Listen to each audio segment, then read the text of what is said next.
tests are very, very doable. They are not the new normal. I told my staff recently in a meeting that this is not normal.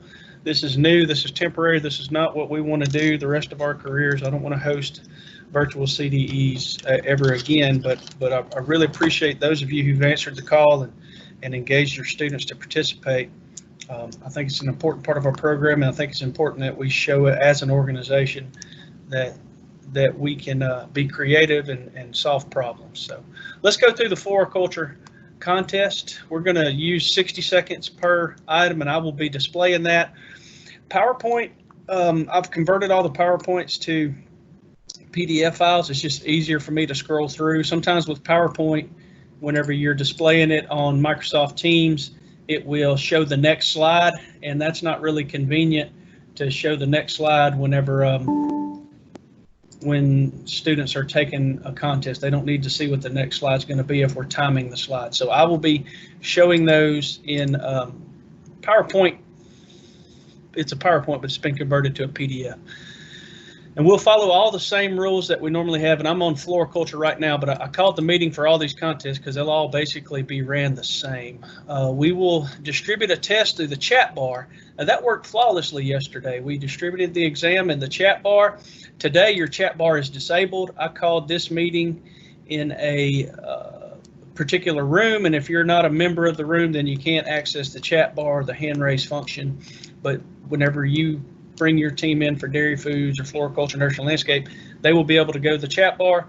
I'll put the Scantron link. They'll click the Scantron link. We'll give them a few minutes to fill out their name and team code and all that stuff. And then I'll distribute the exam. We'll take the exam first. And that just allows us to all end at the same time. We decided to do the exams first so that when we finish at the end with ID, everybody can submit. I can check judging card and watch those Scantrons come into judging card and make sure that nobody's Scantron got lost. If we were taking the test last and you had kids finish in 1 minute and kids finish in 20 minutes, and then there could potentially be some confusion. Somebody could log out without their scorecard being recorded correctly, and then we'd have an issue tracking them down. So we've decided to go in the format of test first. It is a little boring. I saw some of Mr. Bobest's kids yesterday losing their mind in front of that computer after finishing the exam in about 15 minutes, but we're not doing that to punish your kids. We're doing it so that we can end the contest at the same exact time. So we'll distribute the test. The kids will take the exam. I want to share with you a different screen. I'm going to take this screen down. I'm going to stop sharing, and I'm going to share some photos from yesterday to show you some best practices and what we want you to set your room up like. Also, if you've got a kid, I understand we've got some students that will be remote, like our kid from Alaska was yesterday. I'll show you how we dealt with that. So I should be showing a Microsoft Word document with some pictures on it. Is that what's showing there, Aaron? Yeah, that's the pictures of those kids. Yep, these are screenshots that I took from yesterday. Okay, so the first picture right here at the top is what we want to see. I can see the kids' hands. I can see their screen, and so you can monitor them at an angle. They're all 6 feet apart. These are up against the wall, but you could stagger table 1 in front of table 2 6 feet and catch those kids. I practiced this with another teacher a couple weeks ago on Microsoft Teams just to see if it was doable, and it is. So you don't have to put them in a straight line like we did yesterday. You could stagger them. Picture number 2 is what we don't want. This is we set this up just to show you today for demonstrative purposes. This is not the way the kids took the contest, but this allows a kid, I can't see what's in his hand, I can't see what's on his screen. This is not the way we want to set our room up. If you got a kid that's in Montana, I believe Elizabeth Richwan is going to do the floriculture contest, and she's in Wyoming or Montana. She's one of our state officers. You can do like the kid from Alaska yesterday. He set up an iPad or a phone, and his iPad or his phone actually was able to capture his hands and his screen from the side. So the picture you see is a different device. I don't think we have to have 2 devices per kid for the classroom setting. I think you can monitor 3 to 4 kids with one device, one extra device fairly easily. In a remote setting, it's going to take 2 devices. There's just no way around it. Kids got to have 1 device to take the contest with. They could use their phone to log into Microsoft Teams on their phone and use it, set it up in a chair or something to catch a side view. Here's another picture of best practices, and I'll show you one of the issues we saw yesterday. The last picture was with the young man that was at home. I had him turn his camera at an angle. You can see his screen here. You could actually see his answers. There are no bubbles on this screen yet, but as we were doing the contest, I noticed that I could see his answers, and he didn't know he was displaying them. He wasn't trying to cheat. I just had him turn his camera or his computer more to the side so that nobody could see what he was putting down for his answers. So overall, I think having 3 or 4 teams logged in to do the agronomy contest was sufficient, and we got it done. I think we'll be okay moving forward with these other events. I'll tell you this, I can monitor 9 people at a time in one screen. I can monitor everybody, but I can only see 9 at one time. So if we have 10 teams, to see the 10th team, I have to actually click on their name over here in my chat bar. So what I'll be asking you to do is mute your competitors' facial cameras. We don't need to see their face when the kids are at a device and it's enabled with a webcam. We're going to mute those, and the only cameras we need to have turned on are the monitoring cameras,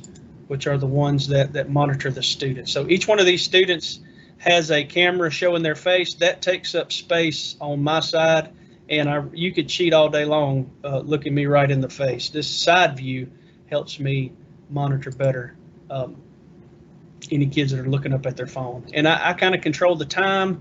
We didn't have anybody trying to Google or catch answers yesterday. It's really fast paced, and doesn't really allow for cheating with the pace that we keep. So I will stop sharing that screen and go back to my Adobe document.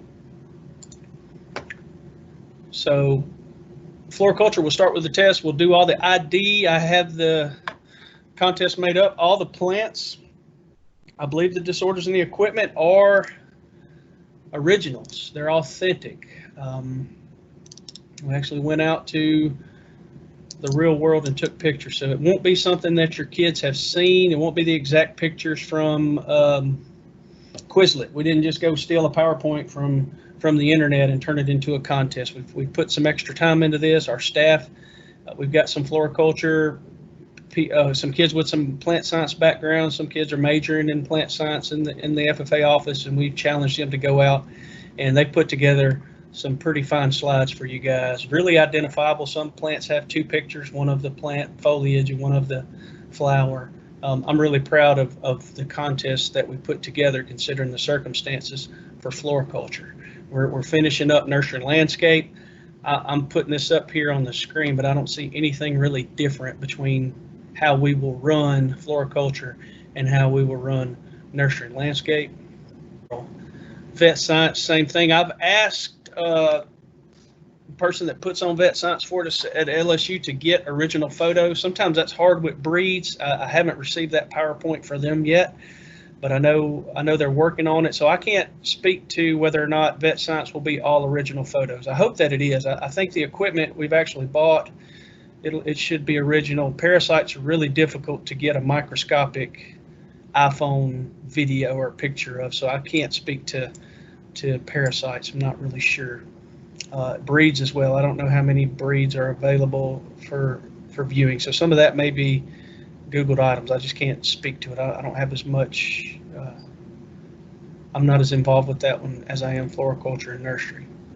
The math practicum will be there as well as the written exam, and we will distribute those in the chat bar just like we did the ones yesterday.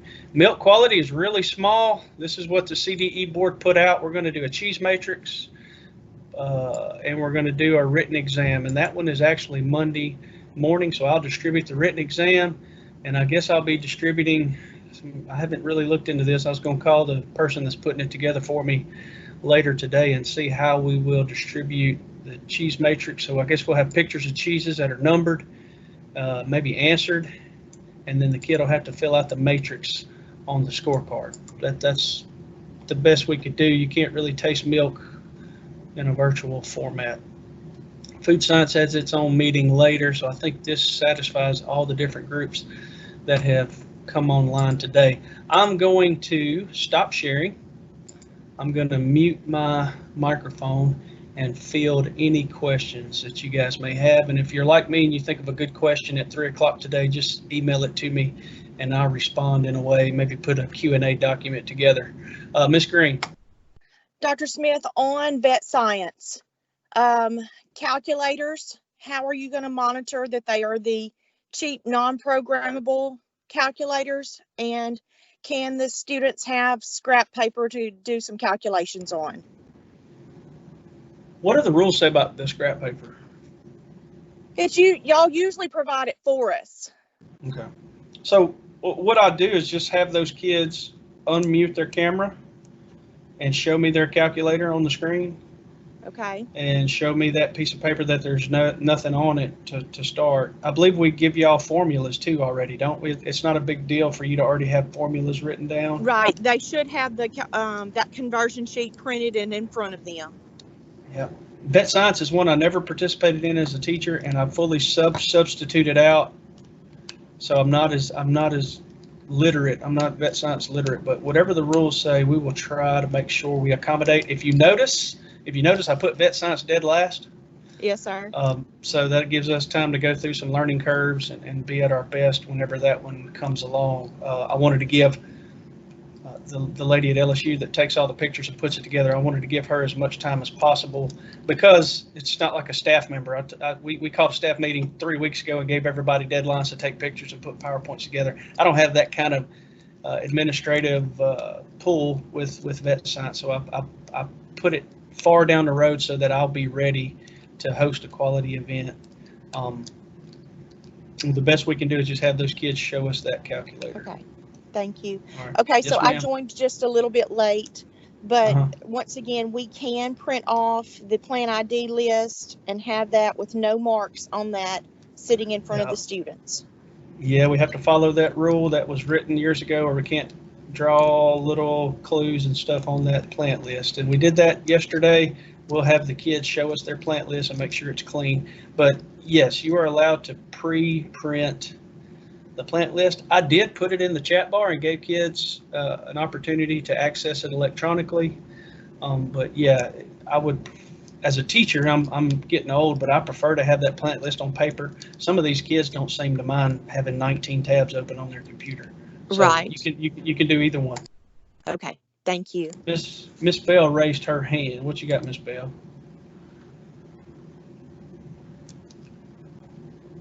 I can't hear you, Miss Bell. If you're speaking, you might be muted. Anybody else have any questions? I have a question for you, Eric. I wanted to make sure that it was okay for the students to split screen and have the test on one side and the Scantron on the opposite. I don't see, I see that as just a best practice. I don't see an Okay. advantage or disadvantage to it. Yeah.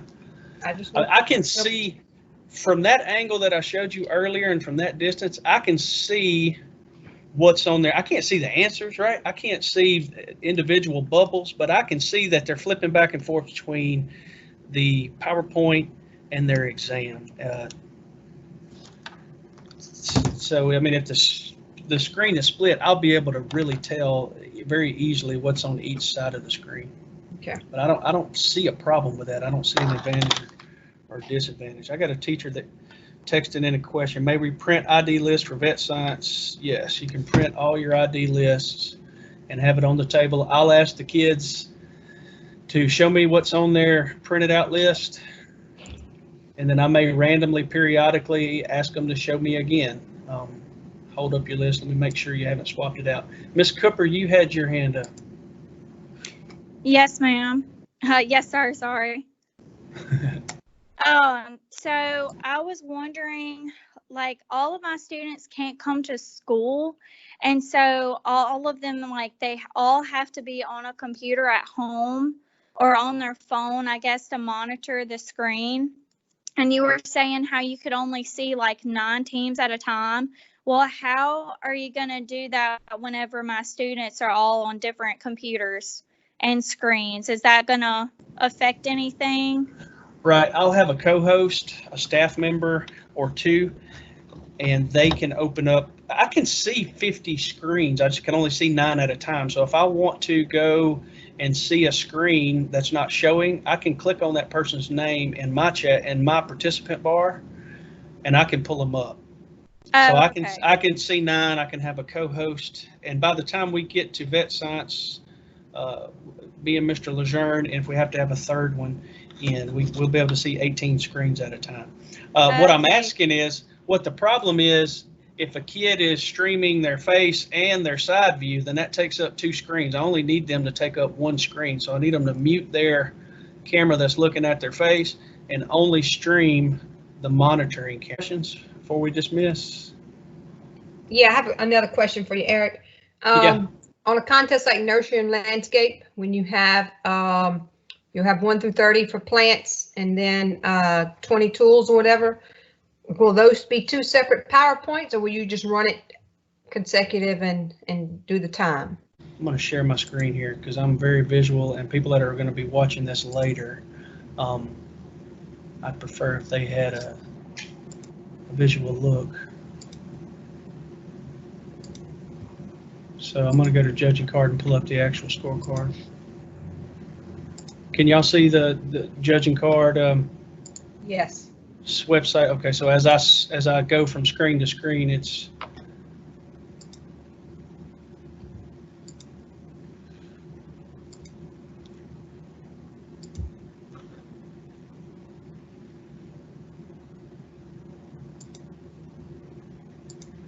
let me pull it up, Andy. Can y'all see the scorecard?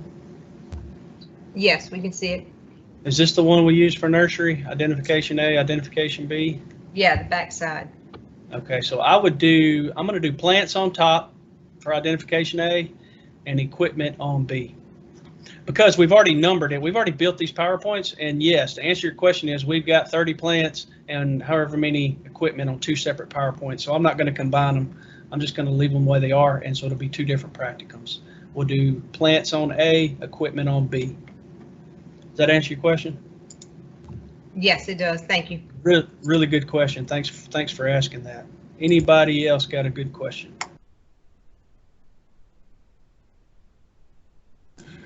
All right, if not, hit the, one last thing before you leave. I have to schedule these meetings. They each get a different conference ID number. So when we used to use the old Acano site, you could just click on the same link and meet at any time.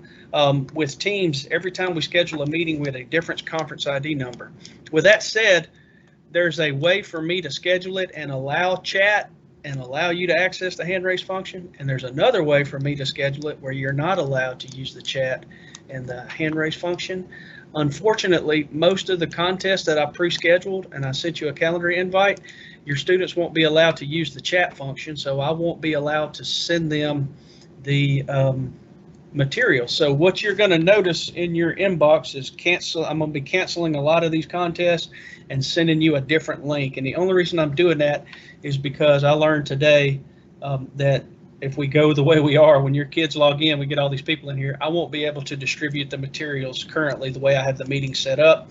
Microsoft Teams won't allow me to change that setting. I have to, once I've sent out the invite, the settings are locked in. So I got to basically, and some of you have already gotten text messages and emails about this, some of you haven't. I basically got to reschedule all the contests because I set them up the wrong way. So be looking for that in your inbox. And on the day of the contest, I'm opening those rooms an hour early so people can get logged in and get everything set up.